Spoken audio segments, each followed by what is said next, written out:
මිහිලිය දේපළ වෙළඳාම් වෙතින් අපි හැමදාම කතා කරේ. ඔබට හොයලා දුන්නේ බදුල්ල නගර සීමාවේ තිබෙන ඉඩම් සහ නිවාස. හැබැයි අද අපි ඇවිල්ලා ඉන්නේ සීතල පරිසරයකට චන්ද. ඔව් මහත්තයා. බණ්ඩාරවැල නගරය. ඉතින් බණ්ඩාර නගරේ කොහොම බොහොම සීතලයි. ඉතින් බණ්ඩාර ළඟම තමයි දියතලාව තියෙන්නේ. ඊයතලාව ඉදමුදා ජනපදය ආසන්නේ. ඉතින් දියතලාව ජනපදය අපේ යුද හමුදා ජනපදයේ ආසන්නේ නගරයේ ආසන්නේ කිලෝමීටර් විතර දුරින්.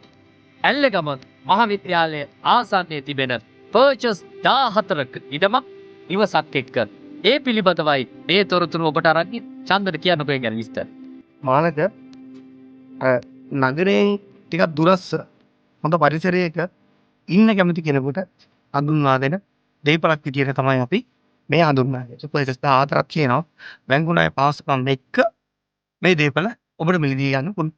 ඒ සියලු පහසුකම් එක්ක තමයි මේ සුන්දර පරිසරයක ඔබට ජීවත් වෙන්න සුදුසුම තැනක් විදියට තමයි මිහිලිය දේපළ වෙනදා අද දවසේදී දියතලාව නගර ආසන්නයේ තියෙන මේ සුන්දර පරිසරයේ තියෙන ඉඩම සහ නිවස ඔබට හඳුන්වා දෙන්නේ. ඉතින් ඔබ ලංකාවේ කොහේ හිටියත් ඔබට අවස්ථාව තිබෙනවා. සුන්දර දියතලාවේ සුන්දර නිවසක් ඉති කරගන්න. එහෙනම් නැත්තම් මේ නිවසේම ඔබට අලුත් වැඩියක් කරගෙන ඉන්න පුළුවන්.